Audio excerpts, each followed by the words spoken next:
भाई जो गुरु बचन पे डट गे, कट गे फंद 84 के। अब देखो भाई और बहनों, ये चक्कर क्या है, आपको थोड़ा सा शॉर्ट में समझाने का प्रयास करता हूं जो मुसलमान धर्म के भाई बहन हैं। देखो, सबसे पहले है कबीर परमात्मा। सबसे पहले कौन है? एकमात्र कबीर अल्लाह, ये सबसे बड़ा भगवान है, सभी का परमात्मा है, इसी से सारी सृष्टि उत्पन्न हुई है। तो सबसे बड़ा परमात्मा है कबीर देव, ये कबीर परमात्मा, सर्व सृष्टि का रचनहार, कुल मालिक, असंख्य ब्रह्मांडों का स्वामी, कबीर अल्लाह कबीर, ओरिजिनल खुदा, सुप्रीम गॉड कबीर। अब कबीर परमेश्वर ने क्या कर रखा है? कबीर परमात्मा ने 4 लोक रचे, अपने नीचे 4 लोक रचे उन्होंने। एक रच दिया उन्होंने अनामी लोक, दूसरा रच दिया उन्होंने अगम लोक, और तीसरा रच दिया उन्होंने अलख लोक, और चौथा रच दिया उन्होंने सत्यलोक। ये 4 लोक रचे परमात्मा ने। हम सभी आत्माएं पहले सतलोक में रहा करती थी, सभी जीव आत्माएं, ये शैतान भी वहीं रहा करता था, ये दुर्गा भी वहीं रहा करती थी, सब वहीं रहा करते थे। ये जब आप सृष्टि रचना सुनोगे सतगुरु रामपाल जी के मुकम्मल से यूट्यूब पे, तब आपको समझ में आएगा। फिर सतलोक में वहां पर शैतान के मन में एक दोष आया कि मैं अलग से राज्य प्राप्त करना चाहता हूं। इसने वहां पर तप करना शुरू कर दिया, और तप के बदले कबीर परमात्मा ने इसको 21 ब्रह्मांड दे दिए। उसी सतलोक के अंदर, सतलोक में ही एक साइड में इसको 21 ब्रह्मांड दे दिए, 21 प्लाट दे दिए कबीर परमात्मा ने, अल्लाह कबीर ने। अब इसने वहां पर एक गलती कर दी, इसने वहां पर दुर्गा के साथ में अभद्र व्यवहार किया। आपको शॉर्ट में बताया जा रहा है, पूरी जानकारी सृष्टि रचना सुनिए सतगुरु रामपाल जी के मुकम्मल से। इसने दुर्गा के साथ में जबरदस्ती करनी चाहिए, शारीरिक संबंध इसने बनाने चाहे, जिस कारण से कबीर परमात्मा ने इसको अपने सतलोक से निष्कासित कर दिया। इसको 21 ब्रह्मांड दे दिए, और सतलोक से इसको 16 शंख कोश की दूरी पर यहां भेज दिया।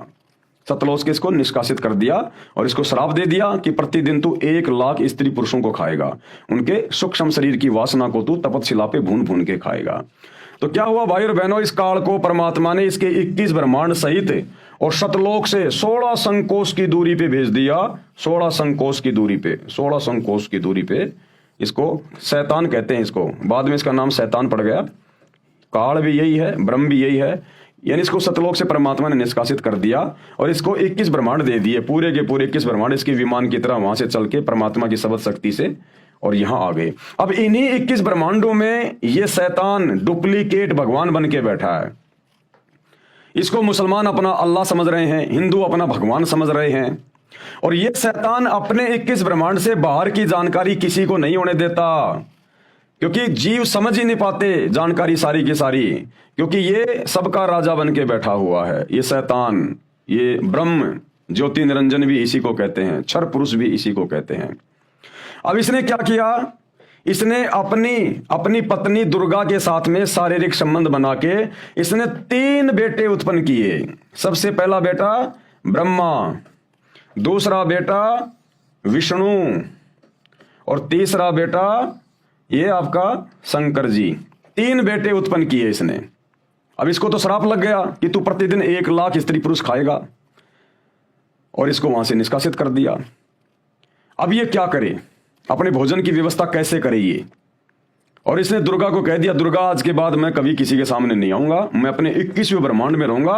21वें ब्रह्मांड में यहां पर इसने एक अपने लिए अपनी जगह बना रखी है, यहां रहता है ये 21वें ब्रह्मांड में, और तू मेरी सारी व्यवस्था करेगी, नीचे की सृष्टि मेरे आदेश से तू चलाएगी, तू संभालेगी। और 3 पुत्र इसने पैदा कर दिए दुर्गा के साथ में संभोग करके, ब्रह्मा विष्णु महेश। सृष्टि रचना में आप पढ़ेंगे कैसे उनको सचेत किया, कैसे उनकी शादियां हुई, कैसे ब्रह्मा जी को वेद मिले, सारी जानकारी। अब भाइयों और बहनों, पूरा का पूरा जो सिस्टम है ये ब्रह्मा विष्णु महेश के माध्यम से चल रहा है। यहां पर ब्रह्मा विष्णु महेश के माध्यम से पूरा सिस्टम चल रहा है। अब इसको जो 21 ब्रह्मांड दिए गए हैं सत्य पुरुष के द्वारा, कबीर परमात्मा के द्वारा, 21 ब्रह्मांड को इसने 5 भागों में डिवाइड कर रखा है। 5 भागों में 5 ब्रह्मांडों का इसने समूह बना रखा है, और केवल 1 ब्रह्मांड में यह सृष्टि की उत्पत्ति करवाता है, बाकी 4 ब्रह्मांड इसके खाली पड़े रहते हैं। तो 1 ब्रह्मांड में इसने सृष्टि को चलाया हुआ है, जिसमें आप और हम सभी लोग फंसे हुए हैं, और इस 1 ब्रह्मांड का राजा बना दिया अपने 3 बेटों को, ब्रह्मा विष्णु और महेश को। ब्रह्मा विष्णु महेश को इसने राजा बना रखा है, और अपनी जानकारी हम जीवों को नहीं होने देता। बाकी हम सिर्फ जीव हैं, हिंदू मुस्लिम सिख ईसाई जितने भी हैं, गधे कुत्ते सुअर, हम यहाँ जीव हैं। ये अपनी जानकारी यहाँ किसी को नहीं होने देता। अपने तीनों बेटों के माध्यम से, ब्रह्मा विष्णु महेश के माध्यम से ये अपने भोजन की व्यवस्था करवाता है। ब्रह्मा के माध्यम से रजोगुण के द्वारा बच्चे उत्पन्न करवाता है, विष्णु के द्वारा एक दूसरे में मोह ममता बनी रहती है, और शंकर जी किसी न किसी बहाने लड़ाई में, झगड़े में, बीमारी में, एक्सीडेंट में मार मार के उनको अपने बाप के पास में भेजता रहता है, यहाँ 21वें ब्रह्मांड में तपस्या पर। इन तीनों को भी नहीं पता बेचारों को कि हमारा बाप ये शैतान है, ये काल है, क्योंकि शैतान ने, काल ने उस दुर्गा को कह दिया कि मेरी जानकारी किसी को मत देना, वरना मेरे से बुरा कोई नहीं होगा। तो दुर्गा भी डरती हुई ये जानकारी इनको नहीं बताती। अब पूरा हिंदू समाज दुर्गा को कहता, दुर्गा माता, शेरा वाली माता, 16 श्रृंगार करती है। आप उनकी फोटोएं देखिए, सिंदूर भरती है, माथे पे बिंदिया लगाती हैं, 16 श्रृंगार कर रखे हैं, और सब क्या कहते हैं, दुर्गा माता, जय हो माता, जय हो माता। लेकिन ये किसी को नहीं पता कि उसका पति कौन है। अरे बिना पति के वो माता कैसे बन गई? अरे जो सुहागन औरत होती है वही तो सिंदूर लगाती है, वही तो माथे पे बिंदिया लगाएगी, 16 श्रृंगार करेगी, माता वही तो कहलाएगी। कंवारी औरत कैसे मां कहलाएगी? तो हिंदू धर्म का कोई भी आचार्य, शंकराचार्य ये नहीं बता पाता कि उस माता का पति कौन है। ये सारा भेद सतगुरु रामपाल जी ने आके खोला कि ये काल, ये शैतान उस दुर्गा का पति है। ये गुप्त रहता, किसी के सामने नहीं आता, और अपने तीनों बेटों के माध्यम से अपने भोजन की व्यवस्था करवाता, यहां पर इंसानों को पैदा करवा के। अब ये शैतान क्या करता है कि यहां के किसी भी प्राणी को, जो ब्रह्मा विष्णु महेश के माध्यम से मैं उत्पन्न करवा रहा हूं, जन्म देता हूं, मारता हूं, फिर 84 लाख योनियों में जैसे वो कर्म करते हैं मनुष्य योनि में, फिर उनकी सजा देने के लिए 84 लाख योनियों में डालता है, गधा कुत्ता सुअर बनाता है, किसी को नरक में, किसी को स्वर्ग में भेजता है। इसी एक ब्रह्मांड के अंदर सारी की सारी ये प्रोसीजर है। ब्रह्मा विष्णु महेश के लोक भी यही है, दुर्गा का लोक भी है, बाकी देवी देवताओं के लोक वगैरह, नरक स्वर्ग वगैरह सब कुछ इस एक ब्रह्मांड के अंदर है, जहां इसने सृष्टि शुरू कर रखी है। अब ब्रह्मा विष्णु महेश को भी नहीं पता कि हमारा बाप कौन है और हम क्यों ये कार्य कर रहे हैं। अगर इनको पता चल जाए तो ये काम ये करेंगे नहीं, तो ये जानकारी शैतान इनको होने नहीं देता है। अब ब्रह्मा विष्णु महेश के माध्यम से ये शैतान अपने भोजन के लिए, अपने स्वार्थ के लिए, हम अल्लाह कबीर की सभी आत्माओं को भ्रम में रखता है। ये हमें आपस में बांट के रखता है, लड़ा झगड़ा के रखता है। इसी ने अपने अवतार भेजे। इस शैतान ने ब्रह्मा जी का अवतार भेज दिया बाबा आदम, और मुसलमान धर्म चलवा दिया। इसी शैतान ने विष्णु जी का अवतार भेज दिया, त्रेता में श्री रामचंद्र, द्वापर में श्री कृष्ण जी भेज दिया, और शंकर जी के अवतार रूप में भेज दिया हजरत मोहम्मद को। और इसी प्रकार तीनों देवताओं के माध्यम से, और विष्णु जी के लोक से आया था आपका ये हजरत, ये ईसा मसीह, जिसने ये ईसाई समाज चला दिया।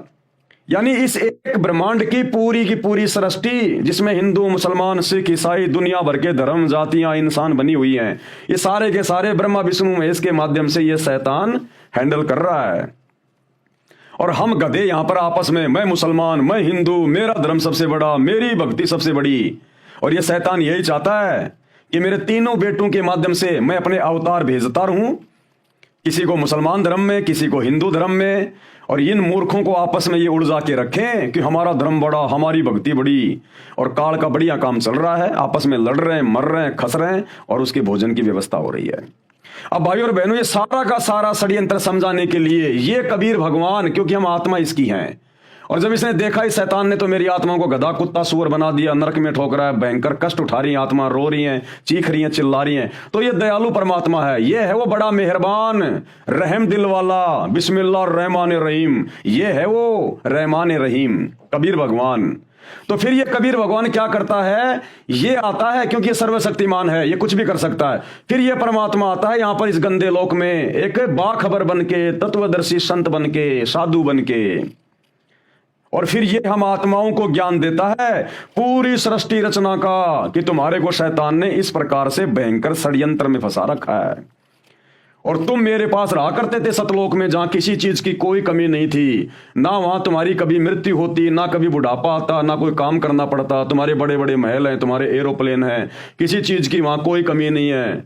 और तुम इस शैतान के चक्कर में आ गए, शैतान तुम्हारे को बैला फुसला के दुर्गा के माध्यम से यहां ले आया, और अब तुम वापस चलो, मैं तुम्हें ज्ञान देने के लिए आया हूं संत रूप में, दरवेश रूप में। ये शैतान किसी के सामने नहीं आता, ये अव्यक्त रहता है, गुप्त रूप में रहता है। यहां पर ये साकार है, इंसान के जैसा है, लेकिन इसने पूरा का पूरा सिस्टम अपने तीनों बेटे ब्रह्मा विष्णु महेश के माध्यम से शुरू करवा रखा है। ये किसी के सामने नहीं आता, जिस कारण से मुसलमान भाई इसको कहते हैं कि भगवान दिखाई नहीं देता, भगवान निराकार है। मुसलमान कह देते हैं हमारा अल्लाह दिखाई नहीं देता, अल्लाह निराकार है। अरे तुम्हारा अल्लाह यहां बैठा है, ये शैतान, ये काल, ये है तुम्हारा अल्लाह, तुम्हारा भगवान, तुम्हारा गॉड, ये है। ये इसलिए सामने नहीं आता किसी के भी, और सारा का सारा कार्य अपने तीनों बेटों ब्रह्मा विष्णु महेश के माध्यम से कर रहा है। सबको यहां पर जातियों में, धर्मों में उलझा के रखा हुआ है। कभी अपने बेटे ब्रह्मा के लोक से आत्मा भेज देता है, उसको बाबा आदम बना देता है। कभी ये किसी को विष्णु के लोक से भेज देता है, ईसा मसीह को भेज दिया, और शंकर जी के लोक से इसने हजरत मोहम्मद को भेज दिया। तो ये नीचे की जो सृष्टि है सारी की सारी, ये ब्रह्मा विष्णु महेश के माध्यम से चल रही है। ब्रह्मा विष्णु महेश के फिर बाद में अवतार आएंगे, पैगंबर आएंगे, और हम मूर्ख आपस में धर्म और जातियों के नाम पर बटे हुए हैं। तो ये अल्लाह कबीर, ये रहम दिल अल्लाह आकर संत रूप में ये हमें ज्ञान समझाता है। लेकिन हम मूर्ख इतने ज्यादा अज्ञान में रंग चुके होते हैं, हम कह देते नहीं नहीं अल्लाह धरती पे आता ही नहीं, अल्लाह तो निराकार है, अल्लाह दिखाई नहीं देता, अल्लाह तो बेचून है, और हम इनके ज्ञान को नहीं समझते, और जोर जबरदस्ती भाई ये करता नहीं है। तो जो पुण्यात्मा होती हैं, जो इनकी बातों पे गौर कर लेती हैं, इनके सत्संगों को ध्यान से सुन लेती है, वे आत्माएं इनकी भक्ति शुरू कर देती हैं सतगुरु रामपाल जी की, अल्लाह कबीर की। और इनके पास वो भक्ति है जो आपको शैतान के षड्यंत्र से छुड़ा सकती है। अन्यथा भाई यहीं गधे कुत्ते बनते रहोगे, चाहे हिंदू हो, चाहे मुसलमान हो, चाहे अमेरिका का हो, चाहे भारत का हो। ये है पूरा का पूरा इसका षड्यंत्र। और यह षड्यंत्र आपको बखूबी समझ में आएगा जब आप सतगुरु रामपाल जी के मुख कमल से यूट्यूब पर अपनी जेब से मोबाइल निकाल के सर्च करोगे सृष्टि रचना संत रामपाल जी, तो भैया 2-3 घंटे के सैकड़ों वीडियो मिलेंगे, और सभी धर्मों से प्रमाण दिखा के सृष्टि रचना बता रहे हैं सतगुरु रामपाल जी। कोई मन गढ़ंत कहानी नहीं है। 1-2 बार सुनोगे तो आपको लगेगा कहीं कोई मन गढ़ंत कहानी है, क्योंकि आज से पहले हमने कभी सुनी नहीं। लेकिन जब हम देखेंगे अपने धर्मशास्त्रों में, गीता में, वेदों में, कुरान में, पुराण में, जब हम ये प्रमाण देखेंगे, सबूत देखेंगे, तब हम दांतों तले उंगली दबाएंगे। तब भाई तुम्हें सतगुरु रामपाल जी में परमात्मा दिखाई देगा, अल्लाह कबीर दिखाई देगा। अन्यथा भाई ये शैतान है तुम्हारा अल्लाह जो गुप्त रहता है। मुसलमान जिसे अपना खुदा अल्लाह कहते हैं ना, ये है वो शैतान जिसने हजरत मोहम्मद के ऊपर कुरान शरीफ नाजिल की, हजरत मूसा के ऊपर तौरात नाजिल की, हजरत दाऊद के ऊपर इसने जबूर नाजिल की, हजरत ईसा पे इंजिल नाजिल की। ये है वो शैतान जिसने वेदों का ज्ञान दिया, और जिसने महाभारत के युद्ध में अर्जुन को गीता का ज्ञान दिया श्री कृष्ण जी में प्रवेश करके। ये है वो शैतान, ये किसी के सामने नहीं आता। तो भाई इसने अपने तीनों बेटों के माध्यम से, ब्रह्मा विष्णु महेश के माध्यम से हम सभी को धर्मों में बांट रखा है, जातियों में बांट रखा है। यहां से अपने अवतार, अपने पैगंबर भेजते रहते हैं। तो ये सारी जानकारी अल्लाह कबीर स्वयं आके देता है भाई, ये भेद और कोई नहीं बता सकता। इसलिए सतगुरु रामपाल जी के सत्संग सुनने की आवश्यकता सभी को, जितने भी इंसान है इस पृथ्वी पर। अगर अपना पीछा छुड़वाना चाहते हो, तो शैतान के षड्यंत्र से बाहर निकलना चाहते हो, अन्यथा भैया महा कष्ट। तो मुसलमान धर्म के उलेमाओं खुद भी समझो, और भोली भाली आत्मा को भी समझाओ, और नरक के रास्ते से बाहर निकालो। ये है पूरा का पूरा षड्यंत्र। और ये सतगुरु रामपाल जी के द्वारा सृष्टि रचना को ढंग से सुने बिना, उनके सत्संग ढंग से ध्यान देकर सुने बिना, भाई लाख जन्म भी समझ में नहीं आएगा। भाई जो गुरु वचन पे डट गे, कट गे फंद 84 के, कट गे फंद 84 के, कट गे फंद 84 के।